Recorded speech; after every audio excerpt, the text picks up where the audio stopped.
இப்போ கடந்த 24 வருஷத்துல ஸ்டாக் மார்க்கெட்ல வந்த ஆனுவல் ரிட்டர்ன்ஸ் பத்தி நம்ம பார்ப்போம். ஸோ இந்த லைன் என்னன்னு பார்த்தீங்கன்னா, இது வந்து இந்த எக்ஸ் ஆக்சிஸ்.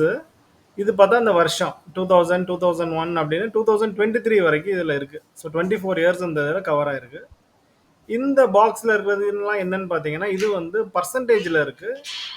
இது என்னங்கிறத நம்ம இப்போ பார்த்துக்கலாம். ஸோ இது என்னன்னு பார்த்தீங்கன்னா, இந்த ரோ என்னன்னு பார்த்தா ஒரு வருஷத்தோட எஸ்ஐபி ரிட்டர்ன், அதாவது அந்த கரஸ்பாண்டிங் வருஷத்தோட எஸ்ஐபி ரிட்டர்ன். ஸோ இப்போ எஸ்ஐபினா என்னன்னு லாஸ்ட் ஸ்லைடில் பார்த்தோம். அதாவது எஸ்ஐபினா நம்ம வந்து மாதம் மாதம் ஒரு அமௌண்ட்டை இன்வெஸ்ட் பண்ணுறது தான் எஸ்ஐபி. ஸோ இப்படி நம்ம இந்த 2000 பார்த்தீங்கன்னா ஒரு 12 இன்வெஸ்ட்மெண்ட்ஸ் இன்வெஸ்டர் பண்ணியிருக்காருன்னா அவருக்கு கிடைச்ச ரிட்டர்ன் பார்த்தா -7 தான். ஸோ இப்படி ஒவ்வொரு வருஷமும் தனித்தனியாக ஒருத்தர் இன்வெஸ்ட் பண்ணியிருந்தாருன்னா அவருக்கு கிடைச்ச ரிட்டர்ன்ஸ் தான் வந்து இந்த ஒரு வருஷத்தில் கிடைச்ச ரிட்டர்ன்ஸ் இதில் நம்ம போட்டிருக்கோம். ஸோ இப்போ பார்த்தீங்கன்னா ஒருத்தர் வந்து ஒரு வருஷம் தான் நான் ஸ்டாக் மார்க்கெட்டில் இன்வெஸ்ட் பண்ண போகிறேன்னு வந்தாருன்னா அவருக்கு இந்த +97% வரலாம், இல்லை -49% கூட வரலாம்.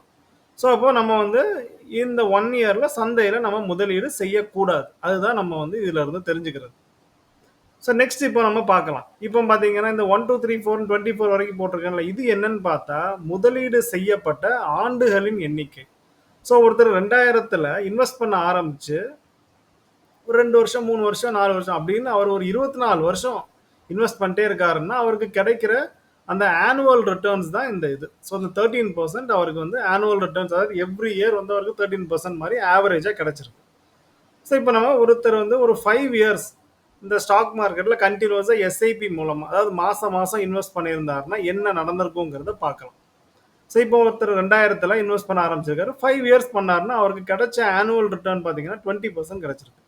ஸோ இதை மாதிரி ஒவ்வொரு வருஷமும் நம்ம என்ன நடந்திருக்குங்கிறத தெரிஞ்சுக்கலாம். ஸோ இதில் பார்க்கும்போது பார்த்தீங்கன்னா 34 வந்திருக்கு, 42 வந்திருக்கு. பார்த்தா எல்லாமே இதில் பார்த்தீங்கன்னா பாசிட்டிவாக இருக்குது. ஸோ ஒரு 5 வருஷம் ஒருத்தர் கண்டினியூஸாக ஸ்டாக் மார்க்கெட்டில் இன்வெஸ்ட் பண்ணாருன்னா அவருக்கு வந்து பார்த்தீங்கன்னா 42%ம் வரலாம், இல்லை ரொம்ப மோசமாக 1% கூட வரலாம். ஸோ நம்ம ஒஸ்ட் கேஸ்ன்னு பார்க்குறச்சுல இதுலேருந்து என்ன அனலைஸ் பண்ணுறோம்னா, நமக்கு வந்து ஒரு 100% ப்ராபபிலிட்டி, அதாவது உறுதியாக சொல்லலாம், நம்ம முதலுக்கு மோசம் இல்லைங்கிறது தான் இதுலேருந்து நம்ம தெரிஞ்சுக்க முடியும்.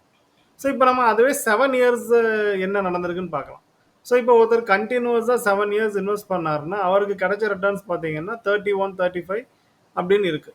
ஸோ இது என்னன்னா உங்களுக்கு இப்போ வந்து இதில் வந்து ஒரு பெரிய ரேஞ்சில் இருந்த ரிட்டர்ன்ஸ் பார்த்தீங்கன்னா ஒரு வருஷம் அதிகமாக ஒரு ரொம்ப குறுகல் ஆகிட்டு இருக்கு. ஸோ இதில் பார்த்தீங்கன்னா மேக்ஸிமம் பார்த்தீங்கன்னா 35 வந்திருக்கு 7 இயர்ஸில், மினிமம் பார்த்தீங்கன்னா 7% வந்திருக்கு. ஸோ ஒரு 7 இயர்ஸ் இன்வெஸ்ட் பண்ணால் எஃப்டியோட ஒரு பெட்டரான ரிட்டர்ன்ஸ் நமக்கு ஸ்டாக் மார்க்கெட்லேருந்து கிடைக்குங்கிறது தான் இதிலேருந்து கிடைக்கிற நமக்கு அனாலிசிஸ். அதாவது ஒஸ்ட் கேஸை தான் நம்ம வந்து எப்போவுமே வந்து எடுத்துக்கணும். ஏன்னா பெஸ்ட் நடந்தால் ஓகே, பட் இருந்தாலும் ஒஸ்டான விஷயம் நடந்தாலும் நம்ம அதில் சர்வைவ் ஆகணும்ல, அதுக்காக தான் வந்து ஒஸ்ட் கேஸை நம்ம வந்து என்னங்கிறத பார்த்துக்கிறோம். நெக்ஸ்ட் 10 இயர்ஸ் பார்க்குறதுல பார்த்தீங்கன்னா மேக்ஸிமம் வந்து பார்த்தீங்கன்னா 19, மினிமம் பார்த்தா 8%. ஸோ அதே மாதிரி 15 இயர்ஸ் பார்க்கும்போது பார்த்தீங்கன்னா 16லேருந்து 11 வரைக்கும் இருக்குது. 20 இயர்ஸ் பார்க்கும்போது, அதாவது 20 இயர்ஸ் கண்டினியூஸாக இன்வெஸ்ட் பண்ணால் ஒரு 12லேருந்து 14% வரை கிடைக்குது.